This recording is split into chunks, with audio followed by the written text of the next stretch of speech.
कैसे हैं आप सब लोग। सिविल सर्विसेज एग्जामिनेशन की प्रिपरेशन अगर आप इंग्लिश मीडियम में करना चाहते हैं then you are at the right place. Change the medium for UPSC is the name of the channel. Do subscribe this channel and share among all the Hindi medium aspirants, जिससे ज्यादा से ज्यादा जो Hindi medium के एस्पिरेंट्स हैं जो अपने medium को हिंदी मीडियम से इंग्लिश मीडियम में शिफ्ट करना चाहते हैं, जिससे कि उनके सिलेक्शन की चांसेस और ज्यादा एनहेंस हो सके और ज्यादा इंक्रीज हो सके। राइट, अगर आप यूपीएससी की प्रिपरेशन में हैं तो आपको इजीली ये बात पता होगी बहुत आराम से कि हिंदी मीडियम का पिछले 10 से 12 सालों में क्या रिजल्ट रहा है। राइट, 1000 सीट्स में से 2 लोग 3 लोग 4 ऐसे हिंदी मीडियम के एस्पिरेंट्स सिलेक्ट हो रहे हैं। बट आप अगर और भी एग्जामिनेशन के रिजल्ट्स को देखें, जैसे कि आप आईआईटी के रिजल्ट्स को देखें, जैसे आप नीट के रिजल्ट को देखें, तो उसमें हिंदी मीडियम के सभी एस्पिरेंट्स अच्छे से सिलेक्ट होते हैं, बहुत अच्छे नंबर में सिलेक्ट होते हैं। उसमें कोई लैंग्वेज का बैरियर है ही नहीं। यहाँ पे English as a barrier language काम करती है। राइट, यूपीएससी में आप समझ लो हिंदी मीडियम से ऑलमोस्ट नेग्लिजिबल सिलेक्शन होते हैं। राइट, अब अगर हम बात करते हैं कि सीसैट में क्या है, सीसैट में भी तो यही है ना। आप ये सोचो कि अगर सीसैट में आपको आरसी पढ़ना पड़ता है, रीडिंग कॉम्प्रिहेंशन, जो पूरा एक ऐसे करके होता है पैसेज, है ना, उसमें 4 ऑप्शंस नीचे दिए रहते हैं, तो उसमें से आपको सेलेक्ट करना होता है। तो ये आप सोचो कि आप, मेरा ये पढ़ाने का मतलब है कि अगर आप एनसीईआरटी को इस हिसाब से पढ़ना स्टार्ट करो, राइट, कि जैसे आज को आप देखो एक आरसी की तरीके से देखो ये पैराग्राफ, ये हम लोग इससे जस्ट प्रीवियस के वीडियो में डिस्कस कर चुके हैं। सो आज हम नेक्स्ट पैराग्राफ को डिस्कस करेंगे। ऑलराइट, और आपको जैसे ग्रामर से रिलेटेड कोई भी इशू आता तो ग्रामर को से आपको घबराने की जरूरत नहीं। मैं भी जल्दी अपना एक कोर्स लॉन्च करूंगा जिसमें जनरल स्टडीज 1, 2, 3, 4, ऐसे राइटिंग और इंग्लिश स्पीकिंग का एक कोर्स होगा। इंग्लिश स्पीकिंग का स्पेसिफिकली खास तौर पर जो यूपीएससी के एस्पिरेंट हैं हिंदी मीडियम के, उनको ध्यान में रख के मैंने डिजाइन किया है कि कैसे एक हिंदी मीडियम को जो बेसिक से बिल्कुल जीरो से, आपने मान लीजिए फर्स्ट क्लास से लेकर के इंटरमीडिएट तक या इंटरमीडिएट से लेकर के ग्रेजुएशन तक भी अगर आपने हिंदी मीडियम से प्रिपरेशन किए तब भी definitely you can change your medium successfully and you can prepare for the civil service examination in English medium and hence you can enhance your chances of getting into the civil service examination manifold. Right, तो एक ये होगा। And then English language का compulsory paper आता है। Right, जो 300 marks का होता है, इसमें 25% मार्क्स आपको स्कोर करने होते हैं क्वालिफाई करने के लिए। अगर इस पेपर को, अगर जो इंग्लिश जो कंपल्सरी लैंग्वेज का पेपर आता है, अगर आप उसको क्वालिफाई नहीं करोगे तो आपको मेंस में फेल कर दिया जाएगा। This is the rule of the UPSC. So you should understand the importance of English language, कि इंग्लिश लैंग्वेज की इंपॉर्टेंस क्या है। तो मेरा मिशन यही है कि मैं हिंदी मीडियम के जितने भी एस्पिरेंट्स हैं जो अपने मीडियम को हिंदी से इंग्लिश में शिफ्ट करना चाहते हैं, because it is you ultimately who should be thinking about your future, कि आप अपना जो 2 लाख 4 लाख रुपए आप जाके कोचिंग में देके बैठते हो 1000 की सीट में, भीड़ में, 500 के लोगों की भीड़ में, आपको उससे निकलता क्या है। आप सोचो क्या हो सकता है, आपके रिजल्ट के कितने चांसेस हैं। इंग्लिश मीडियम से at least you have sure chances कि हाँ मेरे निकलने के चांसेस बहुत ज्यादा हैं। ऑलराइट, और सोचो अगर आप 2-3 साल आपने प्रिपरेशन की और उसके बाद आपका रिजल्ट नहीं आया, व्हाट विल यू डू अगर हिंदी मीडियम से आपके पास सारी knowledge, because ultimately you will have to survive also, आपको अपनी जिंदगी भी जीनी है। राइट, आपको ऐसा नहीं कि आप हिंदी मीडियम से अनडेफिनेटली बिल्कुल फुल टाइम 8 साल 9 साल 10 साल आप तैयारी करते हो, नहीं कर सकते। राइट, तो आप अपने बारे में सेल्फिश बनो, अपने फाइनेंसेस को, अपने पैसे को कहां लगा रहे हो, अपनी एनर्जी को, अपने यूथ को आप कैसे यूज कर रहे हो। You should be mindful of these kind of facts about yourself. If you are not thinking about yourself, nobody else will come to you and tell you that okay you should not be taking this kind of decision, instead you should take this decision. मतलब कहने का ये कि कोई आपको बताने नहीं आएगा, nobody will come to rescue you, आपको बताने नहीं आएगा कि आप ऐसे करो, आप ये करो, आप देखो ये ट्रेंड देखो 10 से 12 साल का, nobody will tell you. Right, so it is you ultimately who should be deciding about your future, that what is your future will be like something, because nobody can be 100% guaranteed that okay, if I will be doing this my future will be like this. 100% there is no guarantee of anything, but yes there is a certainty that if you are preparing this examination from Hindi medium to English medium, अगर आप English medium में करते हैं, switch करते हैं, तो आपके selection के चांसेस डेफिनेटली इंक्रीज होंगे। सो हिंदी मीडियम के जो एस्पिरेंट्स हैं, आप इमोशनल मत होइए, प्रैक्टिकल बनिए, रूथलेस बनिए, सेल्फिश बनिए। First you should make yourself a better person. आप सबसे पहले खुद को सेलेक्ट कराइए, उसके बाद आपके अंदर की जो भी फीलिंग्स हैं अपने कंट्री के लिए, अपने देश के लिए, अपने लोगों के लिए, then you would be able to do it. Right, क्योंकि एक दिन की प्रिपरेशन नहीं है। Alright, but changing the medium, all the help would be provided to you at this channel. सारी मदद आपको मिलेगी। मेरा मिशन है कि मैं हिंदी मीडियम के एस्पिरेंट्स को 400-500 के नंबर में सेलेक्ट होते हुए देखना चाहता हूं, अगर 1000 की सीट्स आती है। Right, for that there is a number, WhatsApp number 7080507433 is the WhatsApp number. आप कांटेक्ट कर सकते हो। आपको मीडियम चेंज करने से रिलेटेड किसी भी तरीके की प्रॉब्लम है, कोर्स मैं बना रहा हूं, I am working on it, तो मैं जल्दी ही इसको लॉन्च करूंगा। और सीसैट के जितने भी आरसीज हैं उनको सबको डिस्कस करेंगे, और इंग्लिश स्पीकिंग में जितने भी इंटरव्यूज हैं, कैसे इंटरव्यू में आपको कैसे स्पीकिंग करनी है, कैसे स्टार्ट करना है, बिल्कुल बेसिक से, बिल्कुल जीरो से। अगर आपको एबीसीडी आती है, अगर जैसे ये मान लीजिए इंग्लिश में लिखा हुआ है, if you are able to understand कि हाँ भाई ये इंग्लिश में लिखा हुआ, I can definitely help you to change your medium from Hindi to English. But आपको मेहनत करनी पड़ेगी। और देखिए, आप सोच लोगे कि मीडियम को चेंज करने में कितना टाइम लगेगा, बहुत सारे क्वेश्चन व्हाट्सएप आते हैं, आप लोग इस पे भी कमेंट किया करो। ऑलराइट, मैं आपको अपना नंबर इसलिए देता हूं कि आपको किसी भी तरीके का डाउट हो आप वहां पे लिख सकते, जो आपको लगे कि नहीं आप लिख सकते, बट पब्लिकली भी आप लिखो, यहाँ पे कमेंट करो, शेयर करो चैनल को, जिससे ज्यादा से ज्यादा हिंदी मीडियम के एस्पिरेंट तक पहुंचे ये। ऑलराइट, अब आपके मन में क्वेश्चन आ रहा होगा कि सर कितना टाइम लग सकता है चेंज करने में। देखो, अगर कोई अगर इंग्लिश मीडियम का स्टूडेंट है, राइट, वो इंग्लिश मीडियम से प्रिपरेशन कर रहा है, तो 12 मंथ जैसे लगते हैं कि 1.5 मंथ, या मतलब 1 साल का समय लगता है, 1.5 ईयर या 1 साल का समय लगता है, 12 मंथ का समय लगेगा इंग्लिश मीडियम वाले को पढ़ने के लिए, पूरे यूपीएससी के सिलेबस को कवर करने के लिए।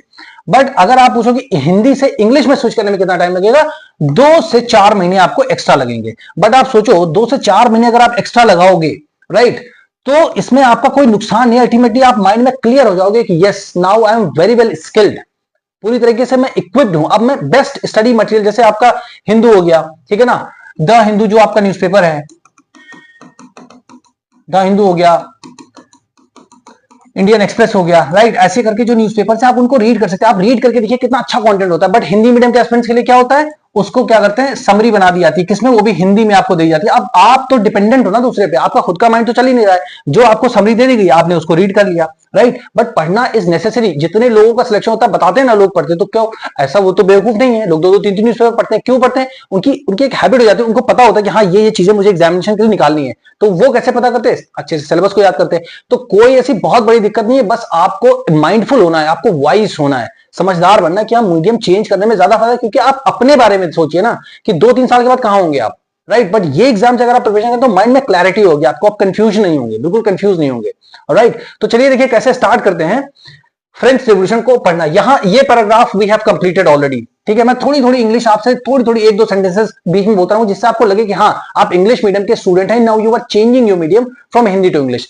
राइट। अब चलिए, आप मान लीजिए हिंदी मीडियम के एस्पिरेंट हैं और आपने स्टार्ट किया यहां से पढ़ना। तो फ्रेंच रिवॉल्यूशन है, ये 9th क्लास की एनसीईआरटी है, ठीक है ना। इंडिया एंड कंटेम्पररी वर्ड इसको नाम है, कंटेम्पररी। तो कंटेम्पररी मतलब क्या होता है, समकालीन,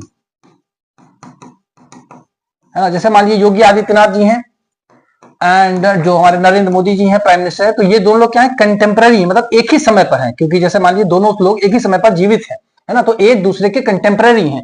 तो India and the contemporary world, तो जैसे इंडिया है तो अपने इंडिया की 1789 के हिसाब से क्या मतलब उस समय कंडीशन रही होगी, जो कि कंटेम्पररी वर्ल्ड, कंट्री मतलब उस वक्त का जो पूरा विश्व था, उसके समक्ष इंडिया कहां पर था, क्या था, किस तरीके से हमने वहां से चीजें सीखी, वो इस तरीके से डिस्कस किया गया। इसीलिए जो इनके चैप्टर्स के नाम होते हैं, that also becomes very very important, है ना। तो इसको बहुत अच्छे से पढ़िए, रीड करिए, feel happy about that you are preparing for the civil services examination. You should be feeling yourself very very lucky that you have got an opportunity at least। बहुत सारे लोगों को तो अपॉर्चुनिटी नहीं मिलती, मौका ही नहीं मिलता कि वो एग्जाम की प्रिपरेशन कर सके, राइट। तो you should be feeling yourself very very lucky, right. चलिए अब स्टार्ट करते हैं। तो ये हमारा सेकेंड पैराग्राफ है। अब इसका मतलब क्या होगा, फाइनली कहीं से भी आप स्टार्ट करो, बट जस्ट स्टार्ट, फिर आपको रास्ता में जब आप स्टार्ट करोगे ना तो आपको इतना नैरो दिखेगा यहां से। बट जब आप रोज मेहनत करोगे ना तो ये धीरे धीरे आपका विजन ना चौड़ा होता चला जाएगा, यूं करके ऐसे, तो आपको बहुत सारी अपॉर्चुनिटीज दिखना स्टार्ट हो जाएंगी automatically. Then you feel confident. But अगर आप स्टार्टिंग सोचो कि आज से ही पहले दिन से मैं पढ़ना शुरू करता हूं, राइट, तो आपको वो चीज नहीं दिखेगी जो आपको दिखनी चाहिए। उसके लिए थोड़ा सा टाइम आपको लगाना पड़ेगा, 2-4 दिन 5 दिन पढ़िए आपको, and then you will feel yes I can change, right. देखिए फाइनली जैसे कोई वर्ड है इस पर पढ़ा, तो इसका मतलब क्या होता है, अंततः। अंततः a group of several hundred people marched towards the eastern part of the city and stormed the fortress prison, the Bastille। अब जैसे इतना मान लीजिए आपने पढ़ा, ठीक है, तो प्रोनाउंसिएशन भी देखिए कैसे मैं उच्चारण कर रहा हूं, ऑलराइट। फाइनली मतलब अंततः क्या हुआ, a group of several hundred, तो सेवरल मतलब क्या होता है, जैसे कई, एक से ज्यादा, ये मान लो कई, तो अब 100 मतलब क्या होता है, 100, तो कई 100 लोग, है ना। A group of several hundred, तो एक ग्रुप था, एक समूह था कई 100 लोगों का, तो पीपल मीन्स लोग, है ना। तो कई 100 लोगों का एक समूह था। मार्च मतलब क्या हुआ, आगे गए वो लोग, कहां आगे गए, तो अब इसका मतलब क्या होता है, टुवर्ड्स मींस की ओर, तो किस चीज की ओर मार्च किया, मार्च मतलब क्या, चल करके आगे गए, मतलब बिल्कुल आवेश में आकर के जब इंसान जाता है लड़ने के लिए, वैसी स्थिति को बोलते हैं मार्च करना, मार्च टुवर्ड्स द ईस्टर्न। तो ईस्ट, अब जैसे ये इंडिया का मैप है मान लीजिए, है ना, ये मान लीजिए इंडिया का मैप है। अब ये इंडिया का ईस्टर्न पर, जैसे यहां पे ऐसा हमने ड्रॉ किया, ये है नॉर्थ साइड, ये है साउथ, ये है वेस्ट, है ना, और ये है ईस्ट।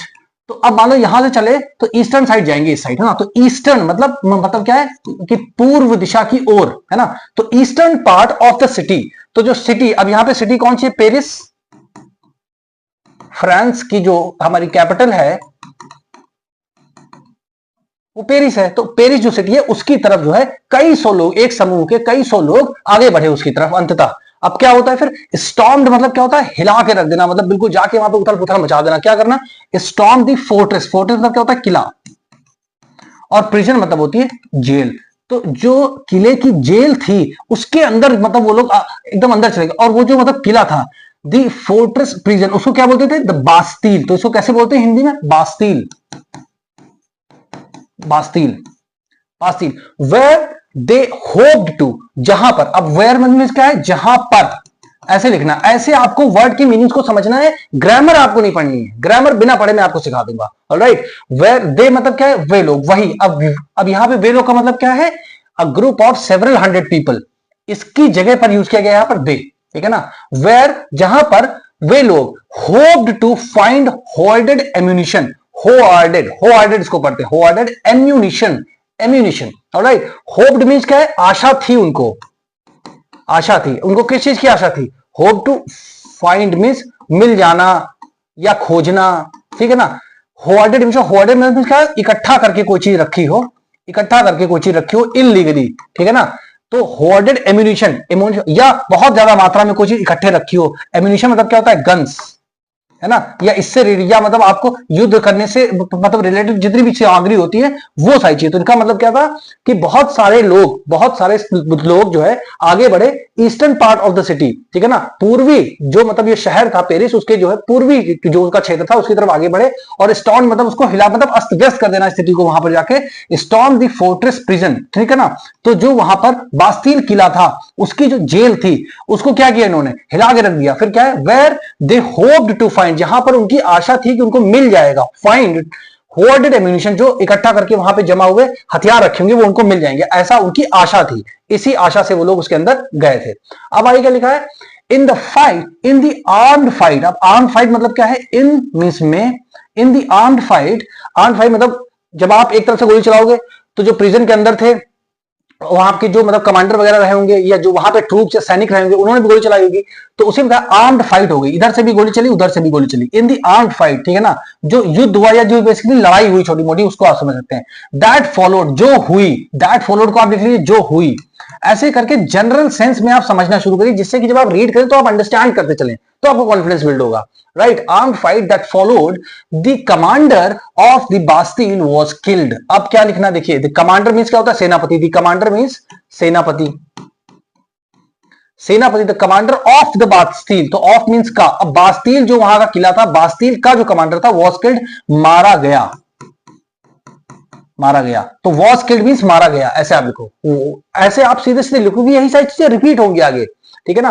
फिर क्या है, and the prisoners, prisoners means क्या होता है, कैदी, एंड द प्रिजनर्स रिलीज, अब रिलीज मतलब क्या है, रिहा हुए, रिहा हुए, तो जो कैदी थे उसके अंदर वो तो आम जनता ही गई थी ना, उन्होंने ही तो पीपल्स मिलिशिया बनाया था, खुद को बोला था कि हम लोग आर्मी की तरह युद्ध करेंगे, मतलब एक हम लोग खुद ही एक सैनिक बनेंगे और अपने लोगों को जो जेल में बंद को छुड़ाएंगे, क्योंकि वो सरकार से पूरी तरीके से नाखुश थे, फ्रेंच रिवॉल्यूशन की बात हो रही है यहाँ पे, तो ठीक है, तो वही लोग गए, तो उन्होंने जो प्रिजनर जिसको सरकार ने बंद करके रखा था बास्तील के अंदर, उन प्रिजनर्स को, कैदियों को रिलीज करा लिया, मतलब रिहा करा लिया उन लोगों ने, ठीक है। ये है दो मतलब क्या होता है, हालांकि ये बहुत इंपॉर्टेंट वर्ड है, न्यूज़पेपर में हर जगह हर बुक में, history, geography, polity, economy, environment, agriculture, everywhere this particular word is used, बोलने में भी बहुत ज्यादा यूज होता है, तो इसका मतलब है दो, इसको पढ़ते दो, ऐसे यू इसका प्रोनाउंसिएशन होता है, उच्चारण होता है, ठीक है।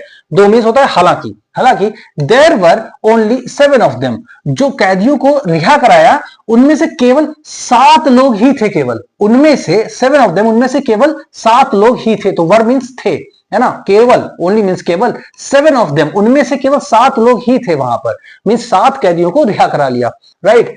Yet the Bastille was hated by all, अब येट मीन्स क्या होता है, फिर भी,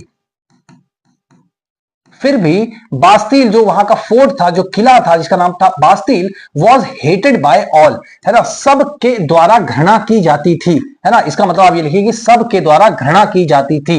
was hated by all, hate means क्या होता है, घृणा करना, नफरत करना, ठीक है ना। फिर उसके बाद क्या है, बिकॉज, क्योंकि it stood for the despotic power of the king. अब क्यों नफरत की जाती थी, बिकॉज मींस क्योंकि, इट स्टूड फॉर, अब इट स्टूड फॉर, अब इसका मतलब देखिए ये प्रतीक था, ये प्रतीक था, ये प्रतीक था। अब ये कौन सी चीज का प्रतीक था, despotic power of the king. तो डिस्पोटिक मतलब क्या होता है कि निरंकुश, बिल्कुल जैसे होता है ना कोई राजा कि जो उसका मन करे, मतलब रूल्स रेगुलेशन जो बने उसके हिसाब से काम नहीं करेगा, जो उसकी मर्जी होगी उस हिसाब से, जिसको मर्जी उठा के जेल में डाल दिया, ठीक है ना, जो मर्जी है वो सजा दे दिया उसको, जब मर्जी हो तो प्राइस इंक्रीज कर दिया, राइट। तो ऐसा निरंकुश जो पावर था उसको बोलते हैं despotic power of the king, ठीक है ना। जो निरंकुश पावर, जो शक्तियां थी राजा की, उसकी वजह से जो है बास्तील जो फोर्ट था, क्योंकि उसमें सारे लोग जो है गैर कानूनी तरीके से ही बंद किया गए थे ऑलमोस्ट, ज्यादातर, राइट। तो इसलिए सारी जनता वहां की इस बास्तील को हेट करती थी, नफरत करती थी, ठीक है ना। इसको ये फोर्ट्रेस था, वहां का किला था बेसिकली, द फोर्ट्रेस। अब यहां पे बास्तील भी लिख सकते हो तो भी सेम है, बास्तील लिख दो, द बास्तील या द फोर्ट्रेस, दोनों में कोई अंतर नहीं, बस फोर्ट्रेस मतलब होता है ये हो गया ऐसे, ये किला। बट अगर इसका नाम आपको लिखना है तो आप इसको लिख सकते हो बास्तील, लिख सकते हो बास्तील, इसको प्रोनाउंस करेंगे, alright. The fortress was demolished, demolish मतलब क्या है, ढहा देना, ढहा देना या गिरा देना, है ना, डिमोलिश करना। जैसे कि हमारे यहाँ यूपी में बुलडोजर चलता है जैसे, ठीक है ना, योगी बाबा जी का, तो उसमें क्या करते हैं, बिल्डिंग्स को डिमोलिश कर देते हैं, ढहा देते हैं, ठीक है ना। ये ऐसे मान लीजिए बिल्डिंग बनी हुई है, ठीक है ना, ऐसे ऐसे, तो यहाँ पे बुलडोजर से उसको ऐसे ढहा देते हैं। तो इन लोगों ने क्या किया, द फोर्ट्रेस वॉज डिमोलिश्ड, ढहा दिया गया, ठीक है ना, बर्बाद कर दिया गया, ऐसे भी सेंस में, तो जनरल सेंस में आप मतलब समझो कि कहने का क्या है ना। The fortress was demolished and it's stone fragments, तो फ्रेगमेंट्स मतलब क्या होता है, टुकड़े या हिस्से। अब जैसे कोई बिल्डिंग मान लो तोड़ी गई, तो जो उसका मलबा बेसिकली है ना, उसको मलबा भी बोल सकते हो आप यहाँ पे। तो पत्थर के जो टुकड़े थे, इट्स मतलब इसके, किसके, बास्तील के, जो ये बास्तील था इसको इसके लिए बोला गया इट्स स्टोन फ्रेगमेंट्स। इसको जब गिरा दिया गया, ठीक है, तो उसके जो टुकड़े थे, ठीक है ना, जो उसका जो एक हिसाब से मलबा था, जो उसके हिस्से थे, ठीक है ना, उसको were sold in the markets. Were sold मतलब बेच दिए गए, तो इसको ऐसे लिखिए, इंपॉर्टेंट है, बेच दिए गए, बेच दिए गए, were sold in the market, market में बेच दिए गए, टू ऑल दोज, उन लोगों को। अब इसका मतलब क्या है, टू ऑल दोज मतलब क्या, उन लोगों को, इसका मतलब ऐसे लिख लो आप, उन लोगों को, ऐसे आपको वर्ड मीनिंग पढ़ना है, उन लोगों को। अब हु मतलब क्या है, जो विश्ड टू, विश मतलब जो आशा रखते थे, है ना, या जिनका मन था, आशा रखते थे या जिनका मन था, टू कीप अ सुवनियर, सुवनियर इसको पढ़ेंगे सुवनियर, सुवनियर मतलब क्या होता है, निशानी, souvenir, to keep the souvenir, तो keep the souvenir of its destruction, मतलब इसकी जो बर्बादी थी, जो ये बास्तील फोर्ट था, इसकी जो जितने भी मतलब बर्बादी हुई थी, तो उसका एक निशानी रखना चाहते थे, सुवनियर, सुवनियर इसको पढ़ते, सुवनियर, तो इसको यहां से हटा दिए, सुव नियर, सुवनियर, है ना, सुवनियर मींस निशानी। तो जो उसका डिस्ट्रक्शन हुआ था, ढहा दिया गया था, डिमोलिश किया गया था, तो जो लोगों की इच्छा थी कि हाँ, अगर हमसे कभी कोई पूछे कि यहां पर एक बास्तील फोर्ट हुआ करता था जिसको हम सभी हेट करते थे, बहुत नफरत करते थे, तो उसकी कुछ निशानी उनके पास थी, तो उसको मार्केट में सेल किया जा रहा था, तो बहुत से लोगों इसको खरीदा भी था, राइट। तो ये मतलब आप देखिए यहां से कैसे वो एक तरीके से बैकग्राउंड बना रहे हैं, राइट, बैकग्राउंड बना रहे हैं, देखिए कैसे इन्होंने बैकग्राउंड बना के बताया, राइट। तो ऐसे करके आपको आगे पूरा फ्रेंच रिवॉल्यूशन पढ़ने को मिलेगा, अंडरस्टैंडिंग, उसके बाद हम नोट्स बनाएंगे, how to write slowly slowly. तो first of all you just start reading, try to understand the sense of what the particular sentence wants to convey you, आपको वो सेंटेंस समझाना क्या चाहता है, राइट। जब आप एक पैराग्राफ को रीड करने के बाद if you are able to understand, बिना ग्रामर की नॉलेज के अगर आपको समझ में आ रहा है, और जितनी भी मैं आपको इंग्लिश में बोलता हूं, although I try to speak little faster, मैं थोड़ा फास्ट बोलने की कोशिश करता हूं जानबूझकर, जिससे कि मुझे यह समझ में आया कि आप लोग को समझ में कितना आता है। अगर आपको इतनी तेज में इंग्लिश में समझ में आ जाता है, तो दैट मींस आप 100% अपने मीडियम को हिंदी से इंग्लिश में चेंज कर सकते हो और अपने सिलेक्शन के चांसेस को और ज्यादा एनहांस कर सकते हो, ऑलराइट। तो इस चैनल को आप हिंदी मीडियम एस्पिरेंट्स के बीच में ज्यादा से ज्यादा शेयर करिए, जिससे कि जिन लोगों को ये नीड है, क्योंकि इंडिया में कोई ऐसा चैनल